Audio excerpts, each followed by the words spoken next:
देखो, जब बात पैसों को इन्वेस्ट करने की हो तो जनरली लोग पैसों को बैंक में जमा करते हैं।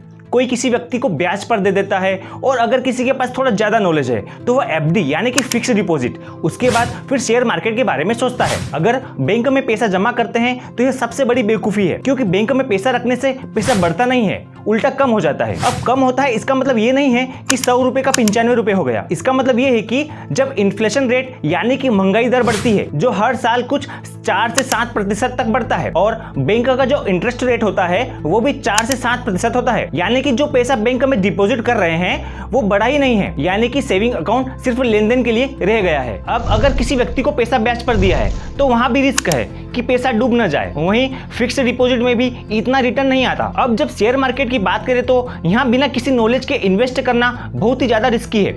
इसके लिए आपको इसका पूरा नॉलेज होना जरूरी है। देखो, अब अगर सबसे अच्छे इन्वेस्टमेंट प्लान की बात करें तो नाम आता है म्यूचुअल फंड का। अब म्यूचुअल फंड ही क्यों, कहीं और क्यों नहीं, इसे समझते हैं, तो वीडियो को अंत तक जरूर देखें। आपका पैसा अभी भी पुराने इन्वेस्टमेंट में लटका हुआ है, उसे छोड़िए और म्यूचुअल फंड में इन्वेस्ट कीजिए। रिटायरमेंट प्लानिंग के लिए म्यूचुअल फंड सही है, एक्सपीरियंस से कह रहा हूँ। नमस्कार दोस्तों, अब हम अगर सबसे ज्यादा यूज किए जाने वाले इन्वेस्टमेंट के तरीके की बात करें तो म्यूचुअल फंड सबसे ज्यादा पसंद किया जाता है, और मिडिल इनकम वाले लोगों के लिए और भी अच्छा है, क्योंकि म्यूचुअल फंड में इन्वेस्ट करने पर अच्छा इंटरेस्ट मिलता है, और वहीं इन्वेस्टमेंट की मैच्योरिटी होने के बाद हमारा लगाया हुआ पैसा भी वापस मिल जाता है। कुछ इन्वेस्टर के अकॉर्डिंग कुछ इंपॉर्टेंट फैक्ट सामने आए हैं, जिसके अनुसार म्यूचुअल फंड सेफ है और जीरो रिस्क के साथ अच्छा रिटर्न देते हैं। म्यूचुअल फंड में इन्वेस्टमेंट करने के लिए म्यूचुअल फंड और उसकी कंपनियों के बारे में अच्छे नॉलेज का होना जरूरी है, क्योंकि कस्टमर्स आसानी से एडवर्टाइजमेंट और उनके ऑफर को देखकर भड़काव में आ जाते हैं। मार्केट की सिचुएशन को देखकर बहुत सारे इन्वेस्टर फंड को स्विच करते हैं ताकि उन्हें अधिक मुनाफा हो सके। वहीं दूसरी तरफ 64% इन्वेस्टर ऐसे हैं जो एग्जिस्टिंग म्यूचुअल फंड में ही इन्वेस्ट करना पसंद करते हैं, क्योंकि वो म्यूचुअल फंड के पिछले परफॉर्मेंस को देखकर सिलेक्ट करते हैं और उन्हें लगता है कि न्यू लॉन्च हुए फंड और स्कीम में ज्यादा रिस्क हो सकता है, जिससे उनका रिटर्न भी कम होगा। वैसे देखा जाए तो जो म्यूचुअल फंड कंपनी है उन्हें अपने इन्वेस्टर्स का सपोर्ट करना चाहिए और उन्हें हर चीज खुल के बताना चाहिए। म्यूचुअल फंड कंपनीज के द्वारा इन्वेस्टर्स को म्यूचुअल फंड स्कीम के सारे टर्म्स और कंडीशन को समझाना चाहिए। इस तरीके से इन्वेस्टर्स की नीड को सेटिस्फाई करना चाहिए। वहीं म्यूचुअल फंड की इंफॉर्मेशन को आसान भाषा में बताना चाहिए ताकि हर कोई इन्वेस्टर अच्छे से एजुकेट हो सके। ऐसा करने से जो इन्वेस्टर्स है उनका इन्वेस्टमेंट करने के प्रति रिस्क कम होगा। इंडिया ने बीते कुछ सालों में असेट मैनेजमेंट इंडस्ट्री में लास्ट 15 साल में 1400% की ग्रोथ देखी है। वहीं असेट मैनेजमेंट इंडस्ट्री ने साल 2022 में $126 ट्रिलियन का रिकॉर्ड बनाया है। अगर हम आज की इकोनॉमी को कंसीडर करें और बात निवेश करने की हो तो लोग ट्रांसपेरेंसी पर भरोसा करते हैं, जिसको देखते हुए लोग अलग अलग म्यूचुअल फंड में इन्वेस्ट करना पसंद करते हैं, जो कि एमसीस यानी कि असेट मैनेजमेंट कंपनीज मैनेज करती है, जैसे कि SBI mutual fund, ICICI mutual fund, HDFC mutual fund, और जितनी भी एमसीस है उन्हें सेबी यानी कि security and exchange board of India regulate करता है। इसलिए लोग एमसी पर ज्यादा भरोसा करते हैं, क्योंकि सेबी एमसी पर पूरी तरह से निगरानी रखता है। देखो, जब से सेबी के नियमों में बदलाव हुआ है, कस्टमर अपने फंड को निवेश करने के लिए ज्यादा अट्रैक्ट हुए हैं, क्योंकि ये कंपनियां सेबी की गाइडलाइन पर काम करती है, और वहीं आरबीआई भी एमसीस को रेगुलेट करने में इसेंशियल रोल प्ले करती है। देखो, आजकल हर कोई अपने फंड को सही जगह और सही तरीके से इन्वेस्ट करने के लिए परेशान रहता है, और ये सब जानते हैं कि शेयर बाजार में पैसा बनाया जा सकता है, लेकिन शेयर मार्केट का पूरा नॉलेज न होने की वजह से उसमें इन्वेस्टमेंट करने से डरते हैं, क्योंकि रिस्क बहुत ज्यादा होता है, जिसके लिए उन्हें एक फाइनेंशियल एक्सपर्ट की जरूरत होती है। ये यूं कहें कि एक भरोसेमंद एमसी की जरूरत होती है। इस स्थिति में म्यूचुअल फंड सबसे ज्यादा भरोसेमंद माना जाता है। देखो, ये पहली बार में तय नहीं कर सकते कि म्यूचुअल फंड में इन्वेस्टमेंट क्यों करना चाहिए।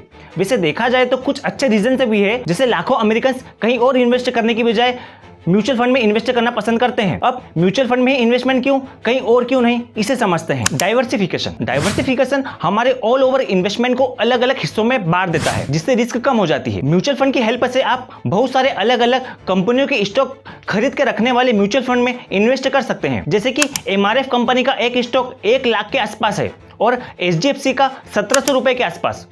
तो हम शेयर मार्केट के जरिए इतना बड़ा शेयर नहीं खरीद सकते, लेकिन अगर कोई म्यूचुअल फंड है जिसके पास इन दोनों कंपनियों के शेयर्स हैं, तो म्यूचुअल फंड इन शेयर्स को छोटी छोटी यूनिट्स में कन्वर्ट कर देता है, जिससे हमारे लिए इन्वेस्ट करना और भी आसान हो जाता है। और वहीं म्यूचुअल फंड्स के जरिए अलग अलग क्लासेस में भी इन्वेस्टमेंट कर सकते हैं, जैसे कि कुछ अमाउंट का स्टॉक में, कुछ बॉन्ड्स में, इस तरीके से इन्वेस्टमेंट करके रिस्क को कम किया जा सकता है। जैसे कि हमने अलग अलग क्लासेस में इन्वेस्टमेंट किया है और किसी कारण उनमें से किसी एक क्लास में नुकसान हो गया है, तो ओवरऑल नुकसान नहीं उठाना पड़ेगा, किसी एक क्लास में ही नुकसान होगा। इसलिए म्यूचुअल फंड में डाइवर्सिफिकेशन में इन्वेस्ट करना फायदेमंद है। लाइन लंबी थी क्या? हाँ, लाइन तो थी, पर मैंने अपना सारा पैसा बैंक में डाल दिया। अब मेरा पैसा भी आराम करेगा और मैं भी। सही है ना? यार तू आराम करे, सही है। फिर पैसे को दुकान पे लगा, मतलब? म्यूचुअल फंड में डाल। अरे नहीं यार, 4 साल तक कौन रुकेगा? भाई ऐसे भी म्यूचुअल फंड होते हैं जिसमें तू 4 महीने, 4 हफ्ते, अरे 4 दिन के लिए भी पैसे रख सकता है। क्या बात कर रहे हो? सही है। सिस्टमैटिक इन्वेस्टमेंट प्लान यानी कि SIP यूनिट होल्डर्स रिस्क को कम करने के लिए कुछ स्पेसिफिक अमाउंट को कंटिन्यू इन्वेस्ट भी कर सकते हैं, जिसके लिए इन्वेस्टर को एक फिक्स्ड अमाउंट हर महीने इन्वेस्ट करना होता है, जिसे SIP यानी कि सिस्टमैटिक इन्वेस्टमेंट प्लान भी कहते हैं। चॉइस देखो, जो म्यूचुअल फंड होते हैं ये बहुत सारे टाइप के होते हैं और कुछ म्यूचुअल फंड किसी पर्टिकुलर सेक्टर में इन्वेस्ट करते हैं, जैसे कि एनर्जी फंड्स, और ऐसे बहुत सारे फंड्स हैं जिनका एक ऑब्जेक्टिव और फोकस होता है। और आपके लिए कौन सा म्यूचुअल फंड बेस्ट है ये आपको तय करना है कि आपका इन्वेस्टमेंट ऑब्जेक्टिव क्या है, और उसके हिसाब से आप अपना म्यूचुअल फंड सिलेक्ट कर सकते हैं और इन्वेस्ट कर सकते हैं। लिक्विडिटी एक आसान तरीका है जिसके जरिए आप अपनी संपत्ति को बढ़ा सकते हैं। म्यूचुअल फंड के केस में म्यूचुअल फंड का एक शेयर बेचना उतना ही आसान है जितना कि स्टॉक का एक शेयर यानी कि हिस्सा बेचना। लिक्विडिटी में किसी शेयर में इन्वेस्ट नहीं करते, इसमें किसी बॉन्ड या गवर्नमेंट सिक्योरिटी में इन्वेस्ट करते हैं जिसका एक फिक्स्ड रिटर्न मिलता है। लिक्विडिटी उनके लिए सबसे बढ़िया है जो कम समय के लिए इन्वेस्टमेंट करना चाहते हैं। इसमें 91 डेज का मैच्योरिटी प्लान होता है, जिसके बाद आप अपना पैसा अच्छे रिटर्न के साथ निकाल सकते हैं। लो इन्वेस्टमेंट मिनिमम्स, बहुत सारे म्यूचुअल फंड ऐसे होते हैं जिसमें कम से कम 1000 या 2000 के फंड ही खरीद सकते हैं, और कुछ ऐसे होते हैं जिसमें कोई मिनिमम लिमिट नहीं होती है, जिसके जरिए आप चाहे तो 100 या 200 रुपए पर मंथ के हिसाब से भी इन्वेस्टमेंट कर सकते हैं। ऐसा नहीं है कि जो अमीर है वही म्यूचुअल फंड में इन्वेस्टमेंट कर सकता है, कोई भी व्यक्ति इसका फायदा उठा सकता है। कन्वीनियंस, जब आपके पास कोई म्यूचुअल फंड है तो आपको दूसरे अलग अलग फंड्स में नजर रखने की जरूरत नहीं है, बल्कि आपको आपके फंड के परफॉर्मेंस पर नजर रखना है।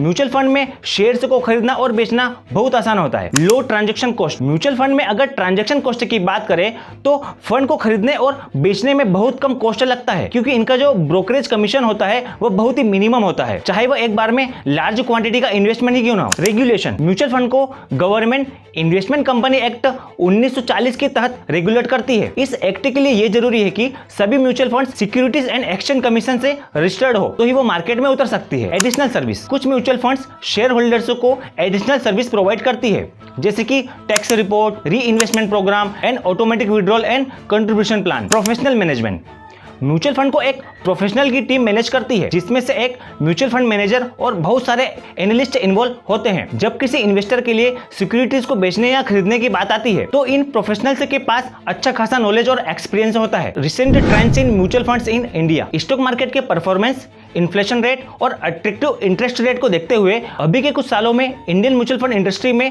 ग्रोथ हुई है। साल 2014 में सरकार बदलने और लोगों की एक्सपेक्टेशन बदलने की वजह से कैपिटल मार्केट में सडन ग्रोथ हुई है। Association of mutual fund in India, association of mutual fund in India के आंकड़ों के अनुसार AUM मार्च 2016 में 13 लाख करोड़ से बढ़कर 2019 में 18 लाख करोड़ तक हो गया। वहीं AUM की टोटल असेट्स वैल्यू 31 मई 2023 तक 43 लाख करोड़ हो गई। AUM यानी कि असेट अंडर मैनेजमेंट, जो कि इंडिया की जितनी भी असेट कंपनियां हैं उन्हें मैनेज करती है। देखो, आपने जाना कि म्यूचुअल फंड क्यों बेस्ट है, लेकिन अगर आप म्यूचुअल फंड में इन्वेस्ट करना चाहते हैं तो उसके पहले ये जानना जरूरी है कि ऐसे कौन से फैक्टर हैं जो म्यूचुअल फंड में इन्वेस्ट करने से पहले हमें पता होना चाहिए। Determine your financial goal and risk tolerance. देखो, सबसे पहले ये डिटरमाइन करें कि आपका फाइनेंशियल गोल क्या है, आप कितनी रिस्क उठा सकते हैं। देखो, जब बात म्यूचुअल फंड में इन्वेस्ट करने की हो तो इन्वेस्टर्स के पास हजारों ऑप्शंस होते हैं। किसी भी म्यूचुअल फंड में इन्वेस्ट करने से पहले आपको यह डिसाइड करना है कि किस तरह की स्ट्रेटजी और रिस्क पर आपको काम करना है। आपको सक्सेसफुल इन्वेस्ट करने के लिए सबसे पहले अपने फाइनेंशियल गोल और रिस्क टॉलरेंस का पता लगाना है कि आप इन्वेस्ट किस पर्पज से कर रहे हैं और इसमें कितना रिस्क झेल सकते हैं। आप ये खुद भी कर सकते हैं या फिर किसी इन्वेस्टमेंट प्रोफेशनल की हेल्प भी ले सकते हैं। Beware of risk. जितने भी इन्वेस्टमेंट होते हैं सब में अलग अलग रिस्क लेवल होते हैं। एक इन्वेस्टर चाहे तो अपने इन्वेस्टमेंट किए गए पैसे का कुछ हिस्सा या पूरा हिस्सा भी गंवा सकता है, क्योंकि जिस भी म्यूचुअल फंड को आप सिलेक्ट करते हैं उसका मार्केट ऊपर नीचे होता रहता है। मार्केट के फ्लक्चुएट होने पर भी उतार चढ़ाव आता है। जनरली देखा जाए तो पोटेंशियल रिटर्न जितना ज्यादा होगा, लॉस का रिस्क भी उतना ही ज्यादा होगा। Consider the sponsors investing style. Invest करने से पहले आप जिस म्यूचुअल फंड में इन्वेस्ट करने का सोच रहे हैं, सबसे पहले उसके बारे में थोड़ा रिसर्च करें। इसके लिए स्पॉन्सर की जो वेबसाइट है आप वहां से शुरुआत कर सकते हैं। हर स्पॉन्सर का इन्वेस्ट करने का एक अपना तरीका होता है, तो आपको सबसे पहले यह समझना होगा कि उसके इन्वेस्ट करने का स्टाइल क्या है, जिसके बाद आप अपने लिए सही इन्वेस्टमेंट चूज कर सकते हैं। First and check.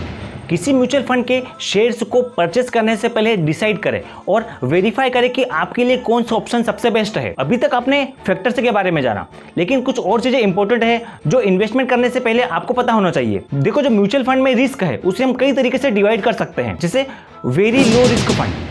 अगर आप शॉर्ट टर्म के लिए पैसों को इन्वेस्ट करना चाहते हैं जहां आपका पैसा भी सेफ हो और ज्यादा रिस्क भी ना हो, तो फिर आपको लिक्विड फंड या अल्ट्रा शॉर्ट टर्म फंड में इन्वेस्ट करना चाहिए, जिसमें आप 1 महीने से 1 साल के प्लान को चूज कर सकते हैं, लेकिन इसका जो रिटर्न होता है वो 6% तक होता है। दूसरा है low risk fund. Unexpected national crisis जैसी सिचुएशन में इन्वेस्टर्स रिस्कियर फंड में इन्वेस्ट करने के लिए श्योर नहीं होते। ऐसे केसेस में फंड मैनेजर मनी को अल्ट्रा शॉर्ट टर्म और लिक्विड में इन्वेस्ट करने के लिए रिकमेंड करते हैं, जिसमें 6 से 8% का रिटर्न मिलता है। लेकिन जब मार्केट ज्यादा स्टेबल होता है तो इन्वेस्टर कभी भी स्विच कर सकते हैं। Medium risk fund. अगर यहाँ रिस्क फैक्टर की बात करें तो मीडियम लेवल का रिस्क होता है, क्योंकि फंड मैनेजर एक हिस्सा डेट में और बाकी हिस्सा इक्विटी फंड में इन्वेस्ट करता है। अगर एवरेज रिटर्न की बात करें तो यहाँ 9 से 12% हो सकता है। अब आखिरी आता है हाई रिस्क फंड। देखो, ये उन इन्वेस्टर्स के लिए बहुत बेस्ट है जिन्हें रिस्क से ज्यादा दिक्कत नहीं है और जिनका एम ज्यादा मुनाफे में होता है। जो हाई रिस्क के म्यूचुअल फंड होते हैं उन्हें एक एक्टिव फंड मैनेजमेंट की जरूरत होती है ताकि मार्केट के डेली परफॉर्मेंस पर नजर रख सके। इसमें आप 15% तक का रिटर्न एक्सपेक्ट कर सकते हैं, और अगर हाई रिस्क फंड के बेस्ट रिटर्न की बात करें तो ये 20 से 30% तक हो सकता है। तो दोस्तों, आपने जाना म्यूचुअल फंड्स के बारे में। अगर आपको जानकारी अच्छी लगी तो आप वीडियो को लाइक करें और चैनल को सब्सक्राइब करें। धन्यवाद।